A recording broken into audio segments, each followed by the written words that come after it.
Continuamos con la sesión esta vespertina del seminario y es ahora para mí un enorme placer el presentar aquí a Gerardo Boto, que bueno, yo creo que es una persona pues enormemente conocida, es, como sabéis, es profesor de la Universidad de Girona y bueno, y es posiblemente pues uno de los mayores expertos que hay en este país sobre arte románico. Bueno, sus méritos son muy bien conocidos, ha sido profesor invitado, visitante en muchas instituciones, tanto en España como fuera de España, y es autor de, bueno, de una enorme cantidad de libros y de revistas y de artículos de revista en las que ha estudiado pues, muchos aspectos importantes de la organización espacial de los edificios, las técnicas constructivas y los dispositivos visuales empleados en la arquitectura románica y también en la arquitectura prerrománica. Para mí siempre es un gran placer escuchar a Gerardo Boto porque, aparte de ser muy interesante todo lo que expone, tiene además el interés añadido de hacerlo con una claridad meridiana, ¿no? Y con una enorme capacidad para que entendamos, los que no somos especialistas en los temas que él maneja, podamos entenderlos muy bien. Y por lo tanto, hoy Gerardo pues, nos va a hablar de abrir la curiosidad mundial a esta España misteriosa, el camino compostelano, las historiografías nacionales y las identidades predeterminadas. Gerardo, cuando quieras. La verdad es que agradezco muchísimo la invitación que me han hecho José Riello y Fernando Marías. La cuestión sobre la que os quiero hablar veréis que en buena medida es complementaria de lo que han presentado mis compañeros en las otras intervenciones. Y abro con una cita que es de Gómez Moreno. Abrir a la curiosidad mundial esta España misteriosa es una frase de Gómez Moreno de El arte románico, esquema de un libro. Y en realidad la cuestión que quiero plantear es qué papel jugó en realidad el Camino de Santiago en la construcción de este discurso identitario español. Cuando Cervantes en la segunda parte del Quijote introduce esa frase en la que Sancho se pregunta sobre qué es eso de cerrar España y acaso si España está abierta y si es menester cerrarla y por qué debería ser cerrada.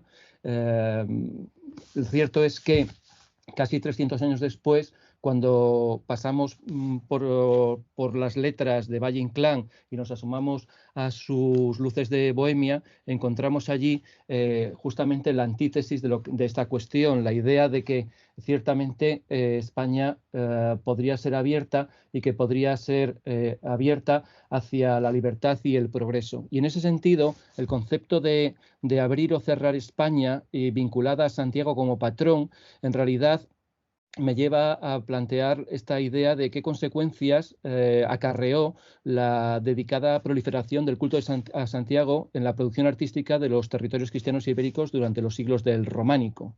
Conforme a criterios sociales y culturales de finales del siglo XX y principios del siglo XXI, se ha fijado un consenso en torno a los beneficios sociales y estéticos generados por esos flujos económicos, tecnológicos e intelectuales. Todo el mundo estamos de acuerdo hoy en que el Camino de Santiago fue un agente activo y beneficioso. Sin embargo, esta valoración que la Academia Americana y Francesa, por diferentes motivos, ya llevaban un siglo explorando, no tuvo la misma percepción en la historiografía española de principios del siglo XX.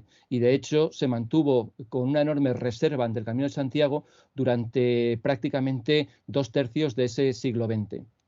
La cuestión también es que el concepto de la terminología de románico está presente en la historiografía española desde 1840 y tantos, con obras como las que tenéis en pantalla, debidas a Pi Ferrer, a Pi Margall, a Caveda, los textos después de Cuadrado. Y en ese sentido, ciertamente, en monumentos arquitectónicos de España, en los años 50, 60 y 70, el concepto de estilo románico ya es un sintagma nominal que está perfectamente asentado, mientras que el que llamaríamos prerrománico o más tarde mozárabe o de repoblación o del Reino de León, por entonces todavía aparecía con el sintagma de estilo latino-bizantino. Ciertamente, esta terminología románica había sido asumida desde la tradición historiográfica francesa e inglesa de principios del siglo XX, pero En realidad, en el umbral de 1898 y en sus secuelas, los pedagogos literarios y políticos regeneracionistas trataron de modernizar el método de investigación científica para descubrir y reconocer el genio cultural nacional y con ello forjar una nueva idea y razonamiento de España basados en los rasgos más auténticos de su carácter. Gómez Moreno formó parte de esa generación de académicos implicados intelectual y sentimentalmente con el interrogante de la continuidad histórica de la nación por encima de accidentes históricos. No se puede descartar que el contexto general de aislamiento europeo aquejado por España en los albores del siglo XX excitara en aquella generación un interés incontrovertible por el arte y la cultura específicamente propios, con fundamentos y expresiones no convalidables con otras creaciones europeas. Hacia 1900 o poco antes, la expansión del ferrocarril provocó que grupos eruditos madrileños, andaluces y castellanos visitaran monumentos artísticos de poblaciones secundarias, más allá de las capitales de provincia. Esas iniciativas se cultivaban en Cataluña desde 1876 y fueron registradas en artículos de sus boletines de sociedades excursionistas catalanas desde 1891. La réplica de la Sociedad Española de Excursiones se consumó 2 años más tarde, en 1893. A resultas de los trabajos de aquellos pioneros quedó fijado un índice primero de obras artísticas al tiempo que se instauraban hábitos y procedimientos de visita.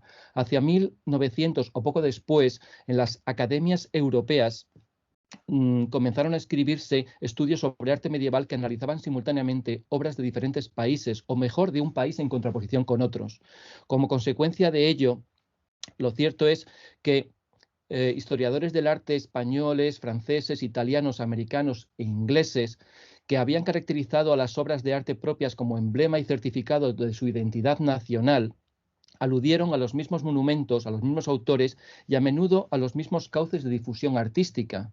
En más de un sentido, cabría considerar que se produjo entonces, a principios del siglo XX, una primera globalización historiográfica que instauró hábitos mentales supranacionales, si no internacionales.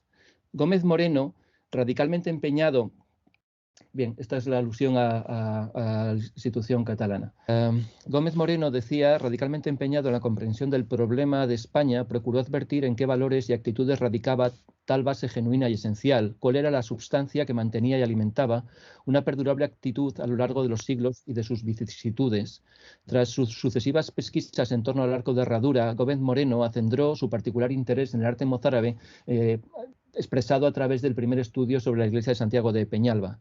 Para Lampérez, este arte exclusivamente popular, que era hijuela de la arquitectura visigoda, sucesivamente degenerada, constituía un campo reservado a nuestra arqueología nacional y por eso tiene su propia entrada en su monumental estudio, que lamentablemente en el tamaño en que están las imágenes no podéis ver ni qué es lo que está resaltado, pero está resaltado que hay un apartado de arquitectura mozárabe y otra de arquitectura románica. Consonante con estas apreciaciones, a Gómez Moreno el arte mozárabe se le presenta como un lenguaje complejo y desconcertado cual ningún otro en Europa, y posiblemente porque se trataba de una hijuela del arte cordobés rendimiento de lo cristiano lo moro. De hecho, los aportes llegados del Oriente Mediterráneo y del norte de África fueron los que, en opinión de Gómez Moreno, permiten definir nuestra personalidad racial, que se expresa en un carácter colectivo con rasgos inmarcesibles, genialidad, exclusivismo, improvisaciones, arranques magníficos sin continuidad, sin fruto adecuado, a vueltas con un instinto de anarquía individual, casi antes bien reductible a unidad más por virtud que de sugestiones de razonamientos. Gómez Moreno confesó reconocer en la geografía española diferentes manifestaciones del carácter del pueblo español, que a pesar de carecer de una conciencia nacional ni aun como ideal hasta tiempos modernos, sí ha poseído su particular genio de raza. Las palabras que estoy diciendo están en estas páginas de Iglesias Mozárabes. Este aserto, genio de raza, fatídico después de la Segunda Guerra Mundial, llegó a la pluma de Gómez Moreno desde la mente de Menéndez Pelayo, inspirado a su vez por el pensamiento idealista alemán. En el siglo XIX, la nación, la española como las otras, era identificada como una entidad transsecular, asentada sobre un sustrato permanente que distingue a un pueblo de otros, enunciado como espíritu por Hegel y como Volksgeist, como espíritu nacional por Herder. Desde fundamentos fidedignos y justificados, se acrisolaría a la nación, marco de un pueblo e incluso de una geografía, y no a la inversa. Merced a este sustrato o genio de la raza, enunciado idealista, Menéndez Pelayo, que se hizo preceptor del mismo, se infería que cada nación poseía capacidades creativas específicas, que sería tanto como advertir peculiaridades biológicas y espirituales radicales, enunciados tan estimados entonces como reprobados hoy. En todo caso, se asumía y predicaba que el genio de la raza se manifestaba a través de un carácter y estilos castizos.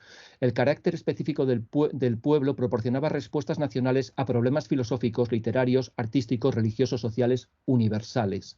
A partir de las especulaciones establecidas en el siglo XIX, durante las primeras décadas del siglo XX, los intelectuales de cada nación se esforzaron por demostrar que la cultura nacional era completa, armónica e imperecedera, nutrida por recursos propios y una cosmovisión específica que la diferenciaba de cualquier otra.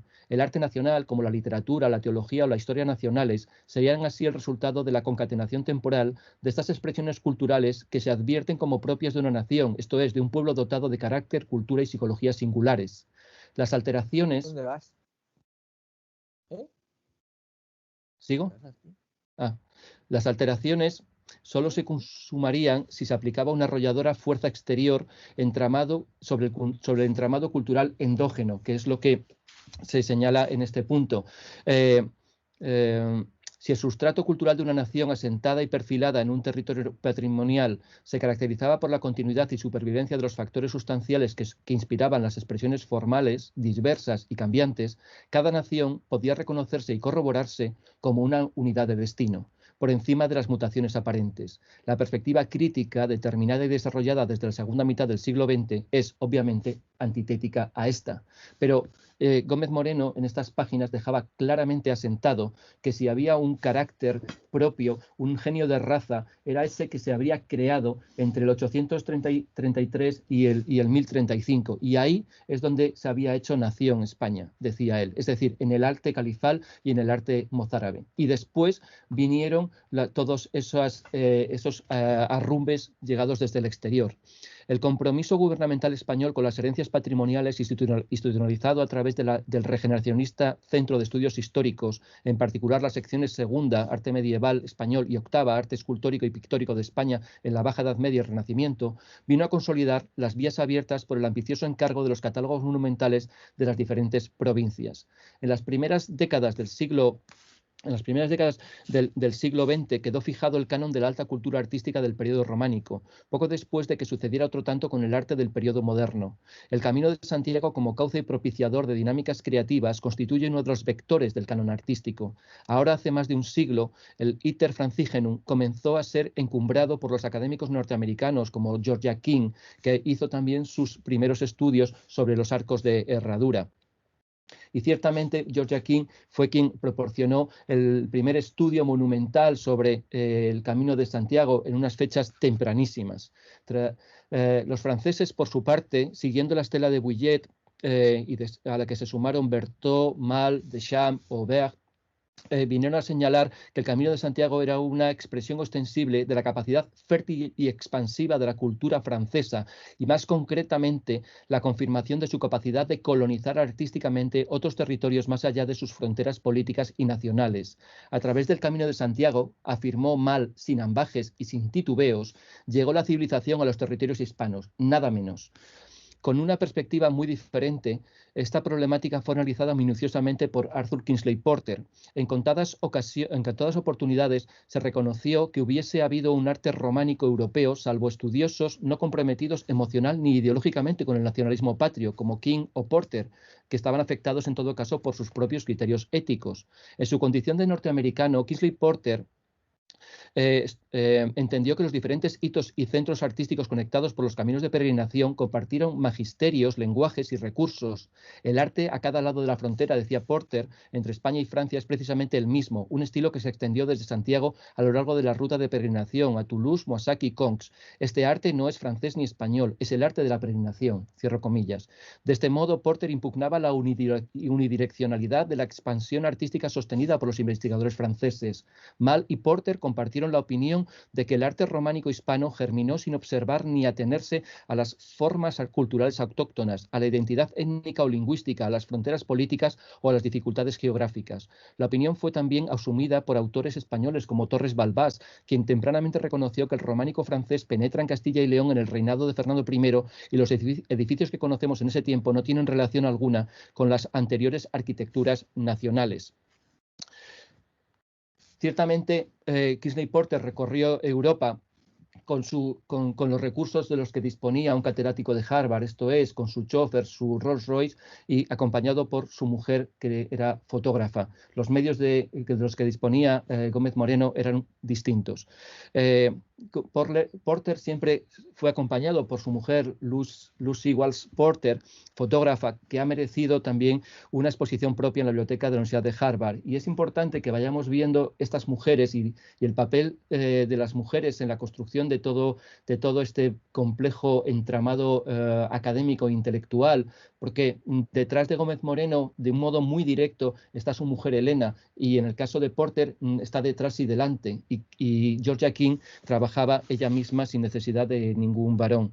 En todo caso, la potencialidad del Camino de Santiago como factor propiciatorio de nuevas creaciones artísticas, pero de modo más amplio como el cauce de llegada de la civilización francesa positivista, suponía un menoscabo al genio de la raza, en buena medida debido a la perspectiva soberbia, casi supremacista, que destilaba la Academia Francesa. El argumento no encontró apenas eco entre los historiadores españoles, Serrano Fatigati, Ilan Pérez, Gómez Moreno, Ricardo de Orueta, Emilio Camps, que preconizaba la transversal, persistente y castiza creatividad española. Todo arte era nacional o no era, y el románico, ligado a los tiempos de los orígenes de las lenguas vernáculas, era examinado aún con mayor minuciosidad. Los historiadores franceses, alemanes, italianos, españoles o ingleses registraron la existencia del arte románico por todos los países de Europa, es decir, en todos los estados-nación en el sentido westfaliano. La estima al castizo genio de la raza resultaba antagónica al aprecio de un cosmopolitismo ilustrado. Para Gómez Moreno, lo románico, elaborado desde 1075 en adelante, constituía un lenguaje de génesis y vocación internacional, en contraposición a lo califal y lo mozárabe. Gómez Moreno hablaba siempre con artículos neutrales. Califal y mozárabe, artes nacionales en esencia, y el arte románico de los dos primeros tercios del siglo XI aún podía considerarse desde este punto de vista, porque su españolidad venía conferida por resonar en él los estadios históricos precedentes. Para el erudito granadino se trataba de un arte elaborado y reelaborado en solar español, aunque se nutriese de informaciones y artífices foráneos que quedaron trabados en el sustrato histórico precedente. Gómez Moreno estimaba que el románico en España sería un arte nacional siempre y cuando, esto es, siempre y donde, se desprendiese del genérico carácter internacional y, por lo tanto, a la inversa, cuando se encastase en el genio de la raza, se hiciera específico e inspiración proporcionadas por diferentes corrientes foráneas que diera cauce al genio indígena. Por ello, cuando estudiaba el cementerio regio de San Isidoro, Gómez Moreno subrayaba: en los arcos muéstranse resabios moriscos, todo ello como si una vez asimilada las enseñanzas románicas buscásemos aquí un desarrollo privativo. Ese prisma y criterios fueron los mismos que aplicó también Ricardo de Orueta, otro regeneracionista liberal que alcanzó a ser, como sabéis, el director general de Bellas Artes y al cual debemos, de hecho, todavía en buena medida, buena parte de la legislación que protege nuestro patrimonio. En estos mismos años se había producido ya la publicación de la tesis monumental de Kenneth J. Conan, discípulo de Arthur Kingsley Porter, dedicada a Santiago de Compostela, pero desde luego nada de eso le podía seducir a Gómez Moreno, porque en realidad, aunque él consideraba que nada se había construido en el solar hispano más monumental y admirable que la Catedral de Compostela, esa admiración, en todo caso, no significaba una estima íntima, puesto que en realidad la Catedral de Santiago de Compostela no respondía al fruto, no era un fruto del espíritu nacional. Por eso Gómez Moreno focalizó su deliberación académica en torno a los edificios de Jaca, Fromista y San Isidoro de León, presumiendo que estos tres asumieron fábricas plenorrománicas en la década de 1060 y, por tanto, antes de la llegada al poder de Alfonso VI y antes de la apertura progresiva a Cluny y a los legados romanos. El mito de la conjunción eclesiástica leonesa y compostelana en torno a Alfonso VI para robustecer el fenómeno de la peregrinación jacobea quedó fraguado en la Historia Legionensis, antes llamada Silenses, de la que también Gómez Moreno hizo una edición. Gómez Moreno, pues, en contraposición a Lampérez y Torres Balbás, se negaba a aceptar que las primicias románicas españolas se debieran a la creatividad francesa, llegada y encauzada por el Camino de Santiago. En su opinión, esa España misteriosa que se abría a la curiosidad mundial habría tenido ya mucho que decir antes de que la civilización francesa entrara como avalancha irrefrenable. La perspectiva de Gómez Moreno en 1934 era congruente con la que él ya se había forjado desde los albores del siglo XX y declarado desde las páginas de iglesias mozárabes en 1919.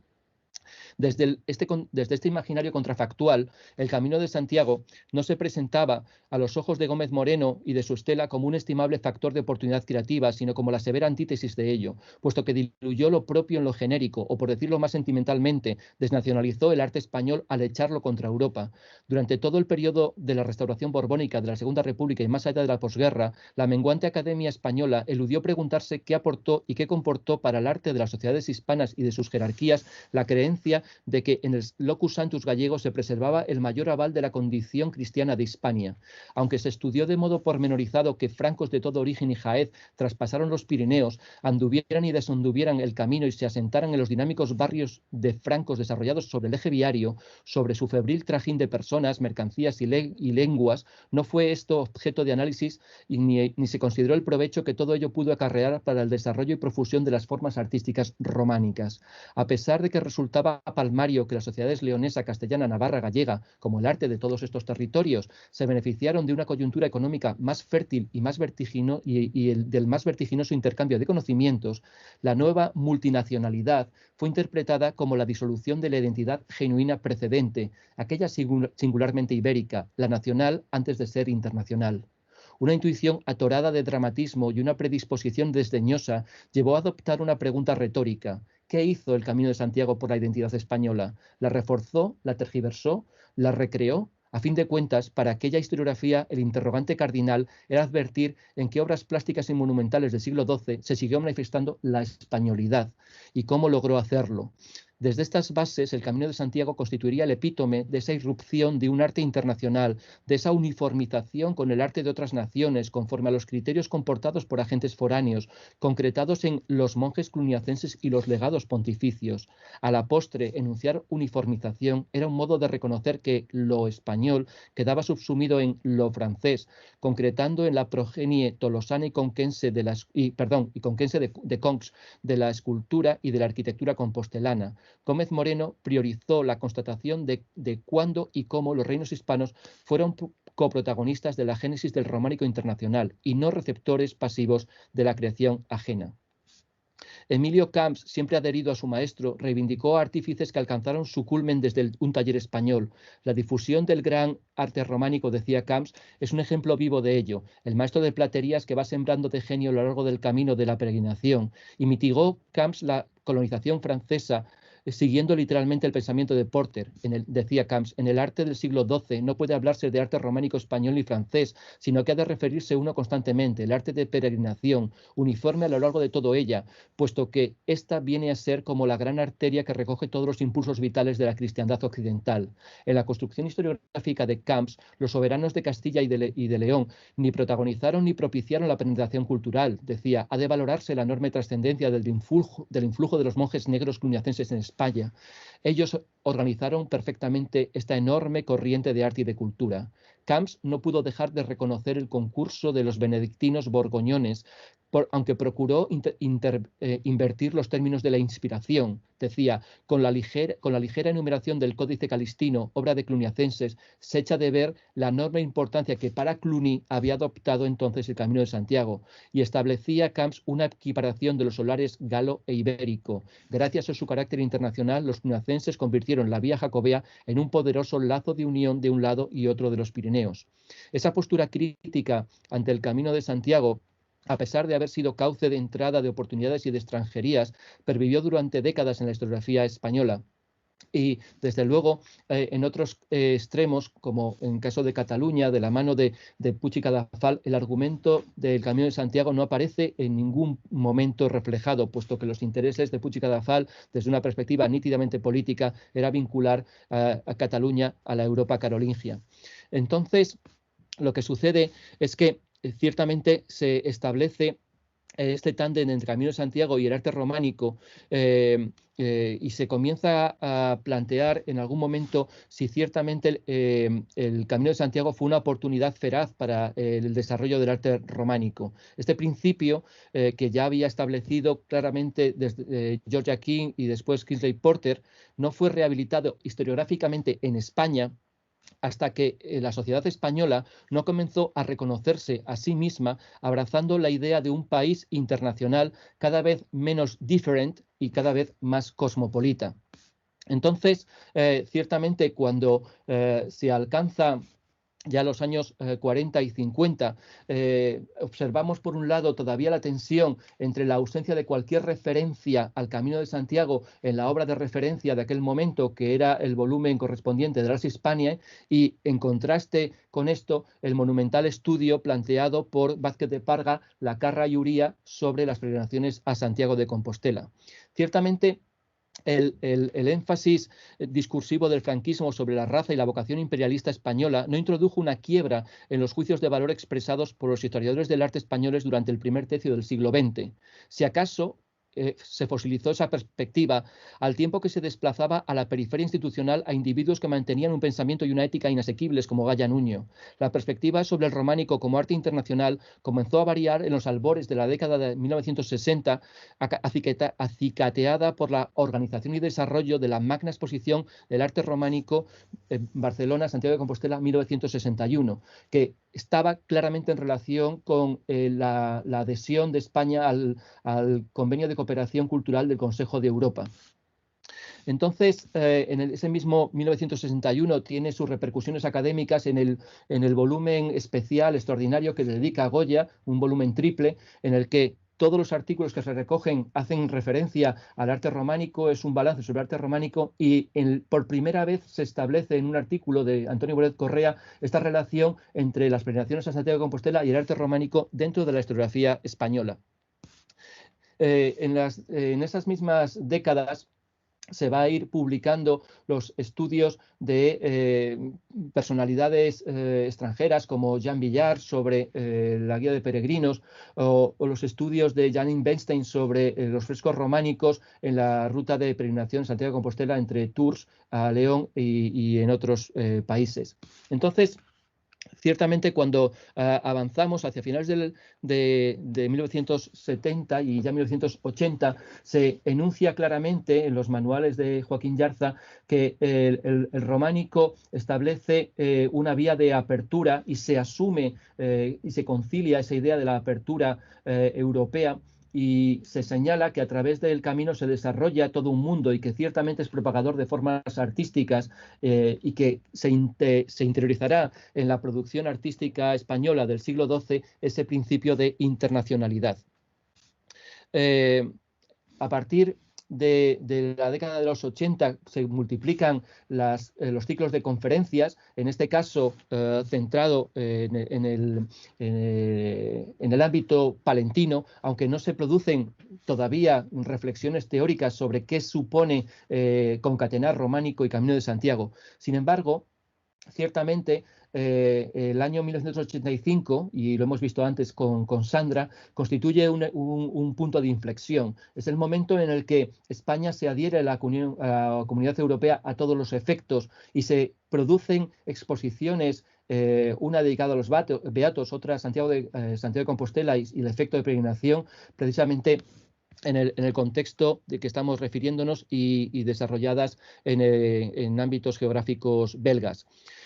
A partir de aquel momento, lo que constatamos es que comienza a impulsarse desde España una valoración cada vez más superlativa del Camino de Santiago. Y de este modo, 2 años después de la integración de España y Portugal en la Comunidad Europea, el Camino de Santiago es declarado como primer itinerario cultural europeo en 1987. Desde ese momento comienza a recuperarse una frase de Goethe, que estará repetida en toda la documentación europea: Europa nace en la peregrinación y la cristiandad es su lengua materna.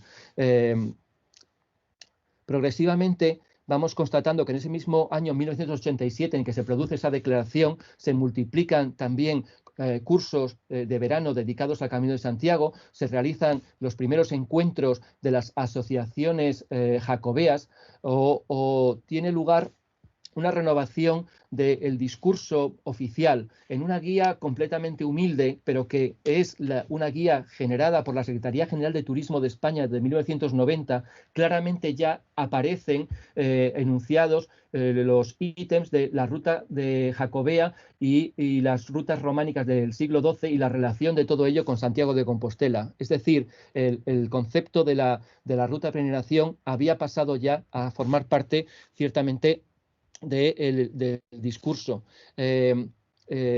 Y en ese mismo sentido se entiende perfectamente que en 1990 Durliat culmine su larga carrera académica con el libro monumental de la escultura románica sobre el Camino de Santiago, aplicando no obstante siempre su perspectiva francesa. Y es lo mismo que viene a aportar Ursel con su estudio sobre los caminos de Santiago del año siguiente, y las perspectivas que aplicará John Williams sobre, de modo crítico sobre el papel del Camino de Santiago en la construcción del relato del románico español. A partir de este momento, también vale la pena ser consciente de que los jacobeos, los años jacobeos que se vayan a celebrar a partir de ese momento, es decir, después de 1985, después de la integración en la Unión Europea por parte de España, tendrán ciertamente un papel distinto, puesto que no pasarán como un acontecimiento cultural genérico, sino que se le dará un énfasis nítido. Y en ese sentido valdría la pena repasar rápidamente, y esto tendría más gracia si se viese grande, cuál es la iconografía de los carteles que hacen alusión a los años jacobeos a lo largo de todo el siglo XX, desde 1909 hasta 1999. Y lo que comprobamos es que al principio tiene un carácter relativamente, vamos a decir, costumbrista. Curiosamente, en el 1929 se introduce el único cartel que tiene su texto en inglés, The Pilgrim Way, que se publica en el año jacobeo del 29, que son 2 años después de que se publicase la tesis de Conan sobre la Catedral de Compostela en inglés y en Harvard, y 5 años después de la monumental obra de Porter sobre los caminos de Santiago. En las décadas desde 1939 en adelante, las iconografías son distintas. En relación con la guerra civil, es muy llamativo esa cartelería del Camino de Santiago y arriba España y por el Imperio, que claramente se va diluyendo en las décadas sucesivas. Y cuando en 1970 España logra acceder al acuerdo comercial con la Comunidad Económica Europea, curiosamente en 1971 el argumento de la cartelería del Camino de Santiago es: el Camino de Santiago abre España.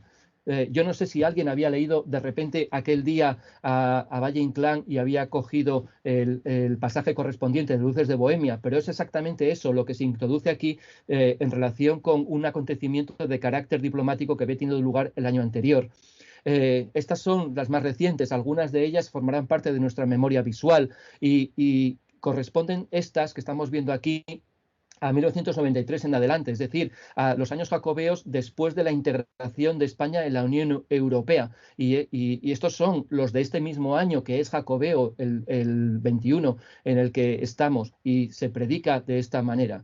Bien, la cuestión es que en 1993, primer año jacobeo después de la integración de España en la Unión Europea, España lleva, junto a otros países, el Camino de Santiago y particularmente el Camino francés del norte de España a la UNESCO, y es aceptado ese año, 1993, como una expresión de patrimonio mundial. Desde ese momento, esa idea queda claramente fosilizada en el propio trazado del Iter Francígeno, del Camino francés en el norte de España. Y ese mismo año, 1993, se van a realizar o intentar realizar exposiciones frustradas, como la que se intentó llevar al Metropolitan, pero que se llegó a publicar, no obstante, su libro de estudios, y en él el artículo de Moralejo señalaba: sin el peregrinaje España habría presenciado la producción del arte románico, aunque habría carecido sentido de la integridad, monumentalidad y consistencia desde los orígenes y a lo largo del camino. El mismo año, el propio Moralejo comisarió la exposición Santiago Camino de Europa, realmente un acontecimiento magno. Y ese mismo año, 1993, se fueron prodigando estudios, por ejemplo, de Isidro Bango Torviso, que el año antes había publicado el volumen sobre el románico de España en 1992 y en el 93 el volumen sobre el Camino de Santiago. Ese mismo año, en el 93, se multiplicaron también los acontecimientos académicos dedicados al Camino de Santiago, como la Semana de Estudios de Estella o la Semana de Estudios de Nájera, donde realmente los estudios ya jacobeos eran un aluvión. Y otro tanto sucedía también en Oviedo, y por parte de un estudioso permanente del fenómeno de Camino de Santiago, Cauchy von Sauken, se publicó también ese primer volumen de Santiago, la Europa del peregrinaje, y luego vendrían otros. Entonces, con ello lo que hemos visto es que se ha producido un cambio mayúsculo en la percepción del Camino de Santiago. Ciertamente, desde 1993 en adelante, el argumento histórico se consolidó exitosamente como un reclamo editorial. Además, asentó el epígrafe en el discurso político tanto como en los manuales universitarios. Es una evidencia histórica que la vía que vinculaba las ciudades reales del norte de España, desde Roncesvalles y Somport hasta Compostela, no se elaboró específicamente para atraer peregrinos, sino para propiciar la extensión del poder regio y los vínculos institucionales y las dinámicas económicas generales entre los territorios ibéricos y de estos con los ultrapirenaicos. En el siguiente plano, la deliberación se centró en discernir si la europeización fue un proyecto global ideado por Alfonso VI o acaso ya por su abuelo Sancho III, en relación con lo que pudiera comportar de la promoción del cambio litúrgico y del triunfo reglar cluniacense.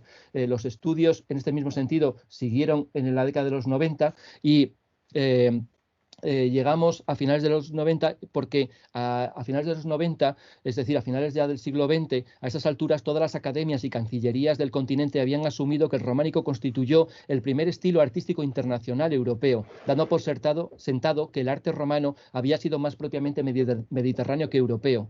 No fue casualidad que en la reflexión sobre las bases culturales de toda Europa, expresada a través de la moneda común, tras destinar el primer billete de 5 euros a la antigüedad clásica como sustrato general de los sucesivos episodios culturales, el segundo billete de 10 euros, se quisiera evocar con él el románico en tanto que el primer lenguaje común europeo. A través de las puertas y los puentes impresos en los billetes de 5 a 500 euros, las autoridades europeas de finales del siglo XX fijaron una iconografía y un imaginario cultural aperturista, impelido por una vocación cooperativa y tendente a la unidad, en la que se quisieron evidentemente reconocer.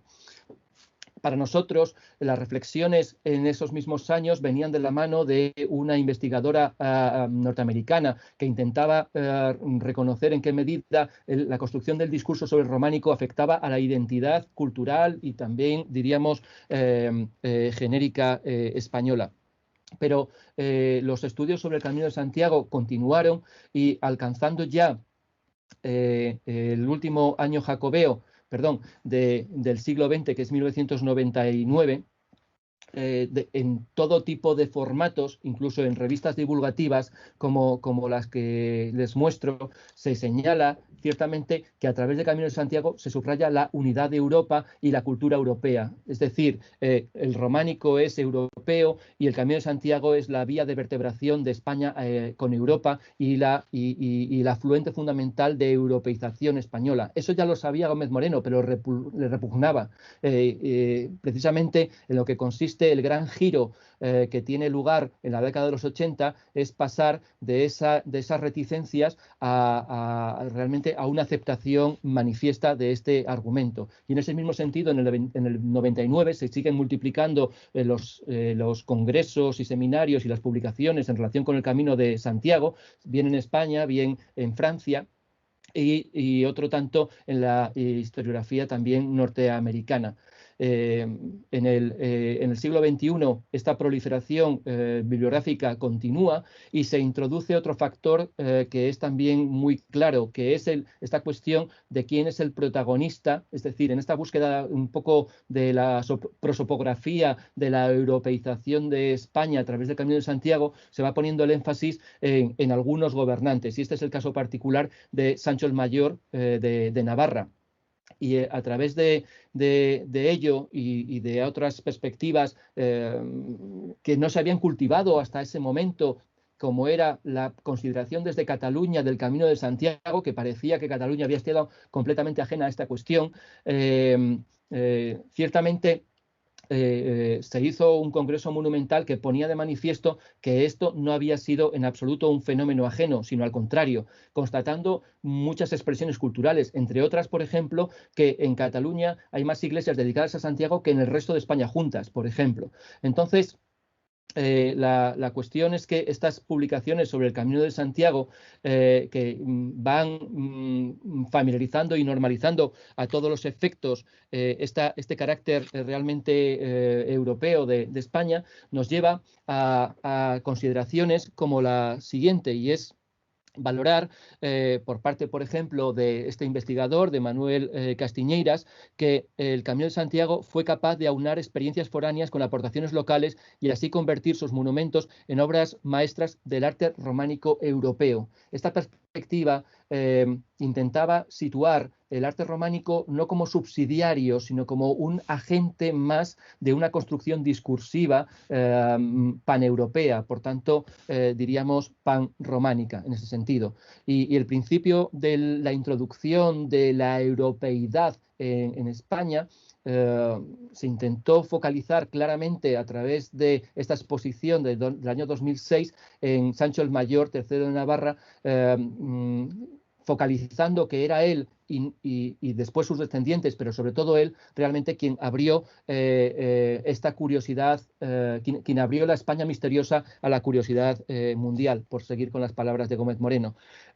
Por otro lado, y estoy acabando, durante tiempo se había puesto el énfasis en que el discurso sobre la eclosión del románico en cierto modo era muy castellanocéntrico y que en buena medida los estudios de los años 90 a través de esas convocatorias en Estella, en Navarra, en Pamplona, ciertamente habían puesto el foco sobre el interés que tenía el Camino de Santiago en relación con el arte románico en los territorios navarros y aragoneses, lo cual evidentemente no significaba en absoluto que el mundo, el mundo del centro de España, en este caso la Junta de Castilla y León, se desentendiese de ese discurso y al contrario, claramente lo que hizo fue desarrollar el énfasis en este discurso a través de una exposición que decidió no programarla en España, sino llevarla directamente al exterior, en este caso a Brasil. En el año, y acabo con esto, en el año 2010 se establece o se lleva a cabo una exposición en torno a la figura de Diego Gelmírez, con dos sedes, primero en París, después en Santiago, y con ello vamos comprobando que en la construcción discursiva del Camino de Santiago, ciertamente el énfasis puesto en los hacedores de estas innovaciones artísticas y escénicas, en los vínculos institucionales y en las oportunidades sociales, reciben en esta exposición una sustantiva aportación. Como se ha señalado, la atención a los viajes romanos de Gelmírez logró poner el foco sobre lo que voluntariamente se trajo a la capital gallega y no solo sobre lo que ambientalmente o circunstancialmente había llegado.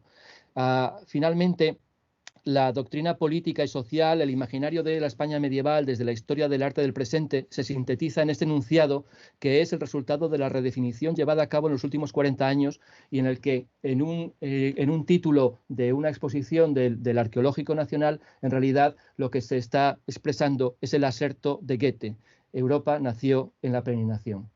Nada más y muchísimas gracias. Bueno, muchísimas gracias, Gerardo. He tenido que decirte que ya se nos estaba yendo el tiempo porque, bueno, realmente ha sido un recorrido muy exhaustivo, casi tan largo como el propio Camino de Santiago, hasta llegar a esta conclusión final. Bueno, yo creo que podemos tener un tiempo para algunas preguntas porque creo que el tema lo merece y hay muchos asuntos que se han tratado aquí que merecerían una discusión y por lo tanto pues podemos abrir un turno de palabras para cualquiera que quiera preguntar.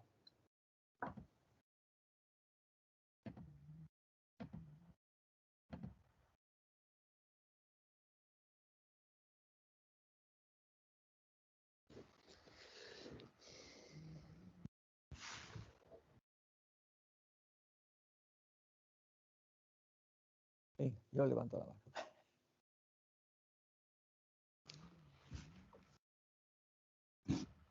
Hay una pregunta en el chat, Eduardo. Sí, yo me pongo a la tarea. En primer lugar, enhorabuena, no nos conocemos personalmente, pero vamos, te he seguido y me ha parecido excelente el planteamiento. Y hay dos cosas que querría comentar sin ningún tipo de acento crítico en absoluto.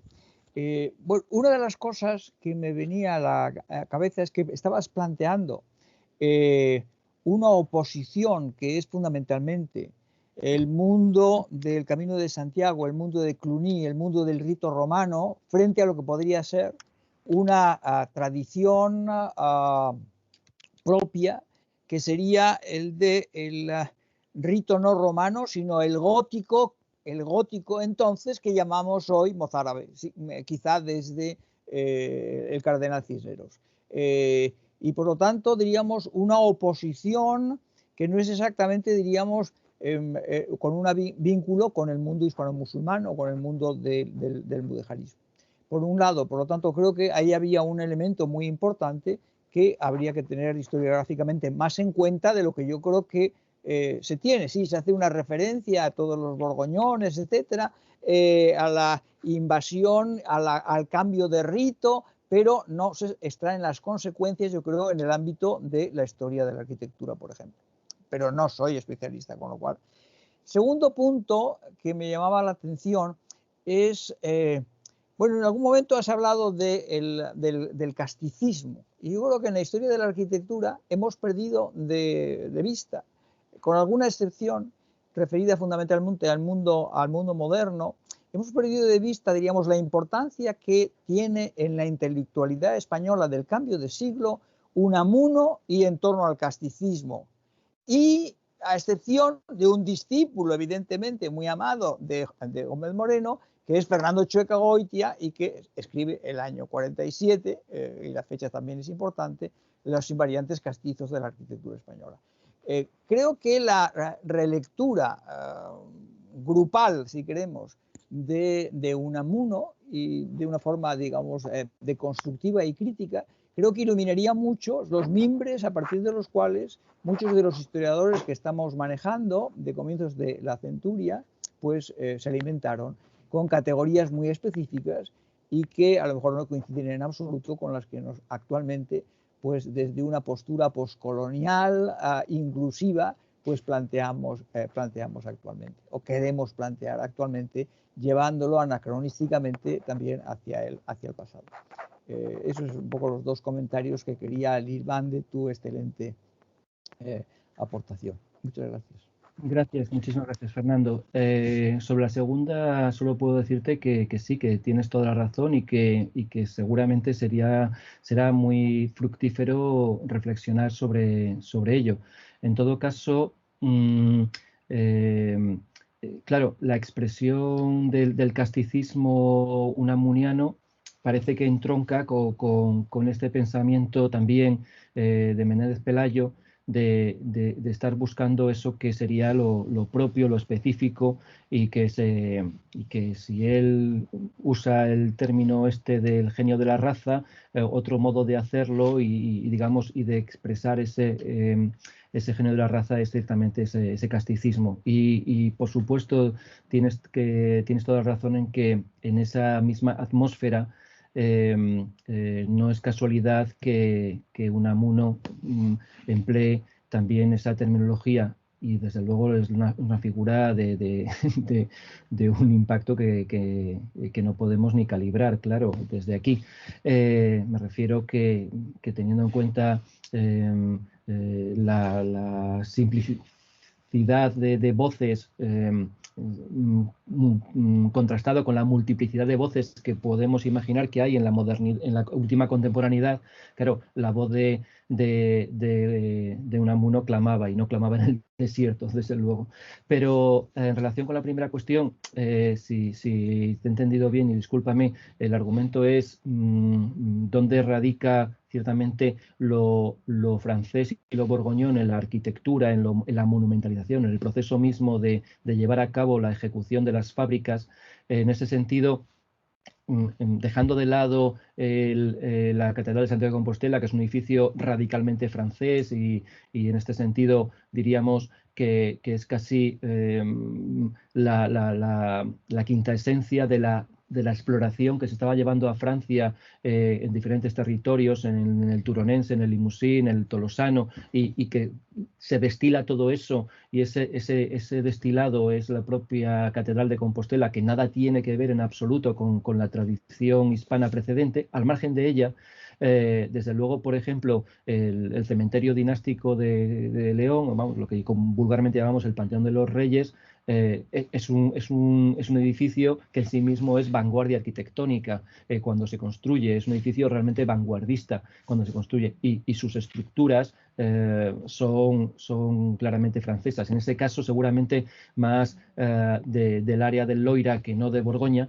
pero en todo caso son fórmulas que han sido ideadas más allá de los Pirineos. Entonces, sobre esas fórmulas nítidamente francesas, que se incrusten capiteles en los cuales todavía pudieran reconocerse resabios de esa cultura plástica del literalmente prerrománico, que es en lo que al final se complacía Gómez Moreno, pues también, pero las estructuras, claro, son así, francesas, y entonces ese aluvión francés no solo es institucional, que también, por supuesto, pero también es ciertamente en ese sentido tecnológico y también arquitectónico. Y no sé si es lo que me estabas preguntando, disculpa. Bueno, yo intentaba introducir otro elemento, diríamos, para analizar esos panoramas en una cultura que es fundamental, que ha llegado hasta nosotros básicamente silente, ¿no? Quiero decir que a lo mejor esos fenómenos y yo no es que esté reivindicando, sino teniendo en cuenta no solamente, diríamos, una oposición cristianismo-islamismo, pero son algunas de las cosas que, por ejemplo, Ruiz Sousa en la recensión que hace del libro de Tom Nichols sobre la catedral de Toledo, pues lo que venía a decir era que no hablaba del mundo mudéjar. No hablaba del mundo mudéjar porque estaba hablando de otra cosa, pero no solamente hay esa oposición, sino que habría una oposición entre los defensores, diríamos, de una liturgia, de un rito que era el gótico, que no tiene nada que ver con el gótico tal como lo denominamos desde Giorgio Vasari, y que estaba representado, en cambio, por un rito romano promovido, diríamos, desde la Borgoña de Cluny, ¿no? Que es a lo que me refería, no exclusivamente a que no hubiera otros fuentes de las arquitecturas del mundo mal llamado románico, y que a lo mejor en el siglo XVI pues se llamaba romanico, cambiando la prosodia y convirtiéndolo en un diminutivo de romano, lo cual no creo que estuvieran muy descaminados. Sí. Pero me callo. Sí. No, habrá más que quiera hablar.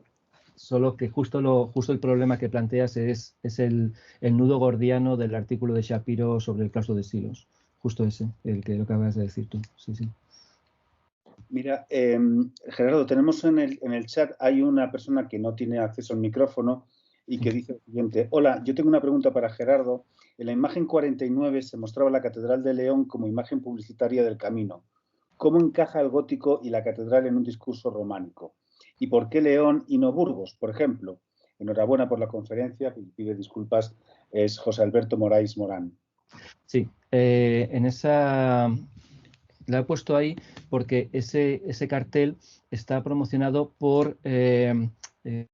ahora, disculpadme, no recuerdo cómo se llamaba exactamente la instancia que promocionaba el turismo cultural en ese año, pero digamos, si me permitís decirlo así, la oficina de turismo cultural. Entonces, esa oficina en ese año ofrece ese cartel que es de un edificio que está en el Camino de Santiago, pero que no es románico porque no se centra en el mundo románico ese cartel, sino que de lo que se habla es de que España es una oportunidad de vida para los turistas. Ese es el énfasis que se pone. Y está en francés y solo en francés. No sé en qué medida se elige para un cartel en francés y por tanto para franceses a los cuales se les invita a venir a España a descubrir el patrimonio y paladearlo, se les ofrece iconográficamente la catedral más francesa entre las góticas que hay en España, que es la de León, que es igual de francesa que la de Santiago para lo románico, en definitiva, ¿no? Con una fórmula que yo creo que justamente los franceses podían digerir automáticamente porque es una catedral guayanante, sí, una catedral radiante en medio de la meseta. Entonces, no sé si ahí hay un juego intuitivo por parte de los que promocionaron aquello, pero lo he puesto no tanto porque esté promocionando el Camino de Santiago en ese momento, sino porque se hace en el marco general del Camino de Santiago por parte de la misma oficina que promocionaba el Camino de Santiago. Muy bien, muchas gracias. No sé si hay alguna pregunta. José Alberto Morais te agradece la respuesta y la claridad de la misma. No sé si hay alguna persona más que querría hacer alguna pregunta.